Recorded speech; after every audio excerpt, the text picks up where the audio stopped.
Topic 7.7 details the conducting of World War II. Feel free to pause the video and take a moment to read through the CED curriculum if you would like.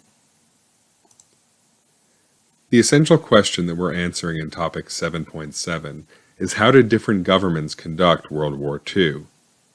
The first thing to understand is that like World War I, World War II was a total war, meaning that the totality of the societies involved were engaged in war. It wasn't just militaries fighting in a distant place, but rather the whole of states had to be engaged in the war effort to sustain it.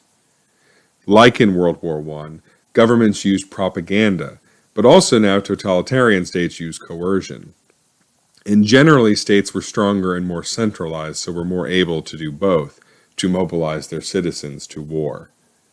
Like with World War I, there was the growth of technology that allowed humans to kill one another on a scale that had not yet been seen before, and as we just talked about in Topic 7.6, has not really been seen since, in a sense, at least not on the full scale. On the screen in front of you, you can see a map that gives a more global take on World War II. In the orange, you see areas that were the Axis powers or under control of the Axis powers or allied with the Axis powers. In blue, you see the Allies and the countries that were under their control by the end of the war. In tan, you can see states that remain neutral, that were not allied with either. So as I said, states used propaganda to intensify nationalism. And remember, the goal here is not just to mobilize their citizens to war, but to sustain that mobilization. War is taxing, war is draining, war is hard. And so states needed to essentially keep morale up and keep their citizens motivated to continue participating if they hoped to win. The mobilization included not just home countries, but also colonies, and also former colonies. In the case of the British, the Commonwealth states in particular were important. This would be important, though, in the independence movements that would follow, as kind of the roots of nationalism start now in many places, particularly in the British Empire, as they're encouraged to fight for a national identity that they would later choose to kind of self-define in a way and seek independence. The expansion of state power and the use of state power to dominate daily life and repress basic freedoms was continued by totalitarian states after World War II, at least the ones that continued after World War II. But they were on the rise at this time too, as a part of their coercion of their citizens to engage. On the screen in front of you, you can see a political cartoon from Dr. Seuss, actually. And I want to draw your attention to the clearly racist depiction. Now, this was done in the context of war with Japan, and also I wouldn't say the depiction of Hitler was particularly friendly. But I want you to kind of keep this image in your head as we look at the last slide of 7.7 at the way Chinese people were depicted in the same era, not by the same artist, but in the same context and the same type of war propaganda. It's a really interesting juxtaposition based on, who we were at war with and who was helping us in the war. In terms of technology, trench warfare, at least at the start, was important, but technology increasingly let forces just simply go around or go over trenches. The French famously fortified their border with Germany, their western border, or eastern border rather, with Germany, and spent a great deal of resources doing so in the hopes that they would really prevent Germany from being able to invade in the future. But Germany just went around the north and flew over this. And so by the end of the war, it wasn't really, a very important thing. It wasn't really widely done. The technology had moved past this, but it was still used. There was expanded use of tanks, airplanes, ships, submarines. The Germans, there were U-boats is what we called them for them. But like in World War I, this technology was improved upon during the course of the war. So we got better and the equipment got better as we continued on in the war. One new thing was firebombing. And that's bombing that uses incendiary bombs instead of just bombs that are focused on explosion to just kind of cause widespread damage. This is as opposed to precision bombing, which is where you're bombing a specific site, a specific factory. You're just trying to take out that one thing.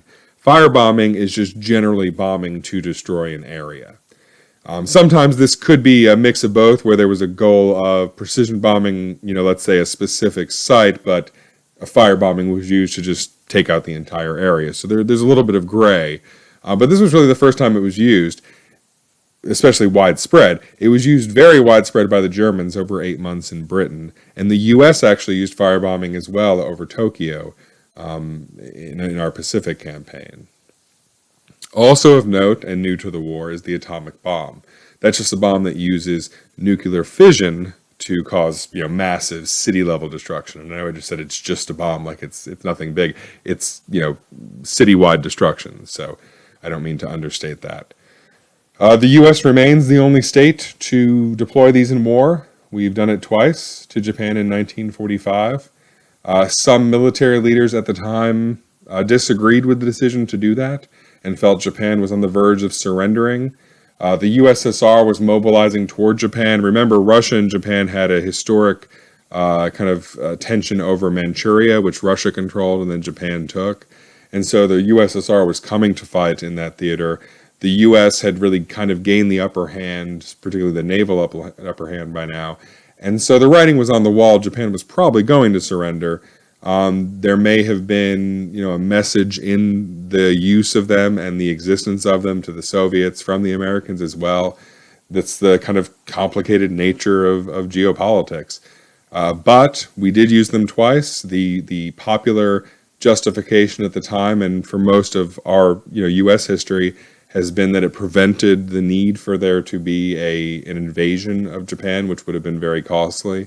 But if they were going to surrender, that probably wouldn't have been necessary. So it remains to be seen, and we don't really know. But we do know that they've been deployed twice, and this is when it happened, in 1945, right before the end of World War II. So now I'm going to go through kind of the highlights or people you should know for some of the main players. Let's start with Great Britain, because for most of the start of World War II, particularly from kind of 1940 to 41, before the U.S. and the USSR get involved, the British are the only allies, in a sense. Now, that doesn't mean they were weak. So between the British Empire and the Commonwealth states, which had some had achieved some level of sovereignty, so we're talking about Canada and Australia, New Zealand, South Africa, these places, but also their empire, which included India still, were a source of resources, were a source of soldiers, and altogether they represented about 25% of the global population. So when I say it was only the British Empire fighting, they were pretty powerful. Now, between 39 and 1940, you did have France fighting on the same side as them, but they had to surrender in 1940 when they were essentially just overrun and Germany took control of France. Churchill becomes prime minister after the fighting began. So remember, 39 is when war is declared and when Germany invaded Poland. And so Churchill becomes prime minister in 1940, and he's the prime minister throughout the rest. And is kind of the face of Britain, is really what we associate with Britain and kind of the victory that would follow. And he was an inspirational figure to the British people and kind of carried that spirit of keep calm and carry on, for them and encourage them to do so. The Blitz was that bombing campaign I talked about earlier, that firebombing campaign. It lasted for 8 months. You can see an image on the screen there of the type of damage we're talking about. But it was meant to demoralize and wear down the British people. The popular opinion is that it didn't, and it did the opposite, and it kind of galvanized them to fight back. And, I mean, the result was an Allied victory, so that may be true, it may not be true, but either way, the Blitz and the bombing of not just London, but also surrounds and also getting into Ireland was terrible. So the United States really wanted to stay isolationist, or wanted to kind of stay on their own. Remember, we talked about this before, about the U.S. not wanting to get involved in any more European problems, okay? We wanted to stay out of it. And so for the first 2 years, we did. Now, we didn't entirely. We did kind of help the Allies and help supply them. This upset the Germans, of course. And there was some actual kind of fighting that went on a little bit around that. But we, for the most part, remained neutral until Pearl Harbor. FDR was the president during World War II. Remember, he was president from before that, from the start of the Great Depression, really. And he was president all the way through to about a month before VE Day when the Germans surrendered. So he almost survived the entire way through, but unfortunately did not make it to see the end. On the screen there, there's a piece of data that really kind of illustrates how quickly we mobilized and how quickly we went from not going to be involved to, major world power, in a flash. So in 1939, our entire military personnel was under 340,000 people. By 1945, at the end of the war, we had over 12 million soldiers. So that's a mobilization that's just, it's mind-boggling. And that's just military personnel. So it's not really soldiers, military personnel. But that's not to talk about the effort back home and the people that were engaged in supplying the war effort. So it was really a national mobilization that was, of course, supported by propaganda, as I talked about before. This is another Dr. Seuss. But really, the kind of end posture illustrates a point of no return and a point at which we were going to be engaged in global geopolitics from then onward, that there was no going back from this. That's illustrated by the Marshall Plan in 1948 after the war, when we used about $12 billion, which was a lot of money at the time, to support recovery efforts in Western Europe. Now, there were a couple goals here. First of all, we wanted to prevent a repeat of what had happened in World War I to World War II, and reparations and stagnation kind of breeding resentment. But also the USSR now controlled half of Germany, as we'll talk about by the end of the war. And they wanted to basically prevent the spread of communism, because at this point now the USSR is kind of exerting its influence and kind of pushing its way into Europe. So that there were really two benefits to this. It was not just preventing a World War III, but also supporting kind of Western American capitalism as a model in the world. So let's talk about the USSR. So remember, they leave World War I with significant territory losses, and they go right into a period of civil war. During that civil war, the Allies, the US, UK, and Japan, actually invade and try to help the White Army defeat the Red Army, the communists, that did win. So there's a kind of history of resentment there that's well earned. If if you put yourself into the mindset of a Soviet, you can understand where that kind of resentment would come from. So that's kind of the context for understanding the USSR and their role in World War II. So their revolution ends in 1923. Lenin's in charge for a bit. He dies, and Stalin is able to push his way into power. He takes power in 1924, but isn't really the dictator he would become until the 1930s. His power, unlike Hitler's, didn't come all at once. It grew over time. But during the course of the 1930s, he was an absolute authoritarian ruler and remained so until 1953. And so the USSR was trying to remain neutral, really, as well. They didn't actually declare war on Japan until right toward the end, but that was when they kind of had that shift I talked about earlier. They just wanted to get their territory back. They had this, secret pact with Germany, and that was really what they were trying to do. Germany's decision to invade changed things, of course. It forced them into the war. It also kind of galvanized them, and in a way, it really kind of promoted them onto the world stage and kind of made them a world power as they helped defeat the Axis powers and then were able to take control over, kind of everything between them and the lines that were formed. Also, there was a huge human toll for the USSR. So I talked before about them being the largest contributor in terms of deaths to the death toll. So between 20 and 24 million Soviets died during World War II, and that was the most of any one state. So I talked about Hitler taking power after a failed coup attempt in topic 7.6.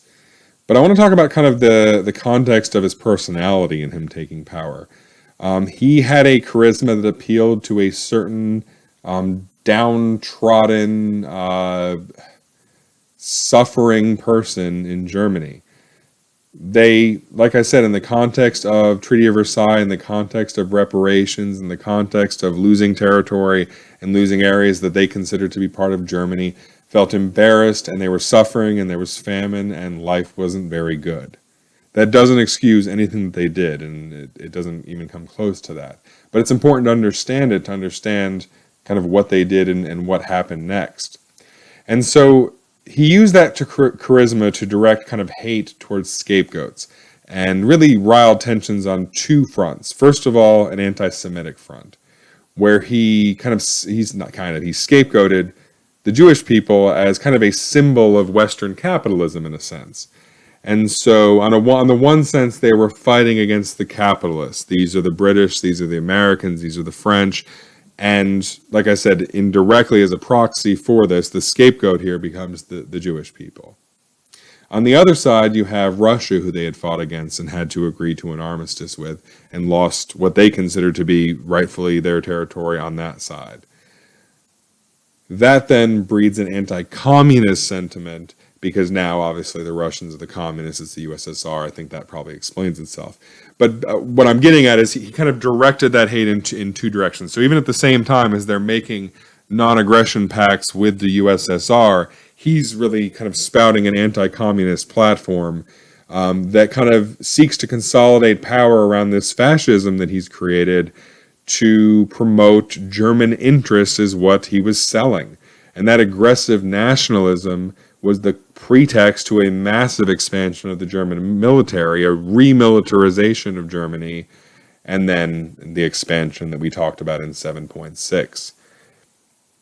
You should know about the tactic of blitzkrieg. That's as opposed to the classic use, let's say, along that trench line of two lines fighting each other, and may the best line win. Instead of approaching war that way, the Germans chose to try to attack a specific point in the line with very extreme force. And the goal was kind of to blow through that point in the line and be able to get behind the enemy and cause just general chaos and move with such speed that you just overwhelm the enemy. And they were pretty successful in doing this. This plus the firebombing, which was meant to wear down the enemy, were two kind of key elements of their military strategy. The Yalta Conference was held actually before VE Day, before the end of World War II, but it was where the Allies, the USSR, the UK, and the US met to discuss how Germany would be split up into 5 parts after World War II, where the USSR would control essentially the eastern side, East Germany, which we'll learn about as we move forward, and then the western side was controlled by the Allies. Berlin, which was inside of the Eastern Zone, had its own separation. So within Berlin, there was an eastern and western side kind of within the city itself. And also that they agreed that Germany would have to demilitarize as a part of that splitting up, essentially. So as I point to 1923 as kind of a formative moment for Germany, 1937 and the Nanking Massacre is kind of a similar formative moment for Japan. And so you'll see this referred to not just as the Nanking Massacre, but also as the Rape of Nanking. It was this campaign of just brutalization of the people meant to demoralize, not in a, I'm going to say in a similar way to the firebombing, but in a much more tactile, personal, disgusting way. It involved the widespread murder of men and rape of women by Japanese forces in China. And this was done also in Korea and in other parts of China. But in 1937, it was done on a particularly wide scale, and that had a very big impact on Japanese-U.S. relations. So before this time, the U.S. was still supporting in ways Japan. Remember, Japan had been on the side of the Allies in World War I. They were westernizing, they were industrializing. And so up until this point, the U.S. was trading pretty openly with them. But after that, U.S. public opinion swayed against the Japanese, and we stopped selling military goods to them from that point onward. Another thing you should know about is the Imperial Rule Assistance Association. And you could kind of think of that as the, kind of Nazi party of Japan. excuse me, it's a pretty poor analogy, but it was really their totalitarian imperial system of government in the empire that they were trying to build in East and Southeast Africa. So Hideki Tojo was who I mentioned before, who it may have been him in that comic. He led Japan as prime minister and the IRAA during most of World War II, but by the end of World War II, he was captured and was actually executed after the end of World War II. In 41, it's a pretty big year for Japanese expansion in the region. So that was, first of all, when they attacked Pearl Harbor and, of course, pulled us into the region. But it was also when they conquered French Indochina, which is really Vietnam, and kind of a wider section as well of Southeast Asia. Remember, Japan was allied with Thailand and Burma. So these were allies of Japan, and they took over the rest of kind of this peninsula in 1941. So that they also ended up taking over Indonesia and were at war with the Dutch as well. So this shows the widest expanse, or the kind of widest advance of Japanese forces during World War II. But by 1942, the tide had turned, at least on the naval front. So before this time, Japan really had naval superiority in the Pacific. But at the Battle of Midway, the Allied forces were able to score a major naval victory there, basically.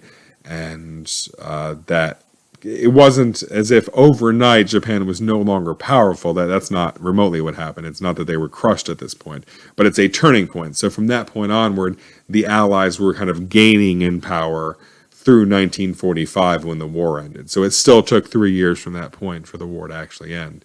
But that's kind of around when the tide turned and the Allies gained the upper hand and were able to start advancing and fighting back in the Pacific. So let's go through some other states, but before I do, I want you to bring back in your mind that image from earlier in this presentation where I showed you that racist image from Dr. Seuss of a Japanese leader. And so I want you to juxtapose that with these images of Chinese people who were helping us at the time. And so it just really underscores the use of race.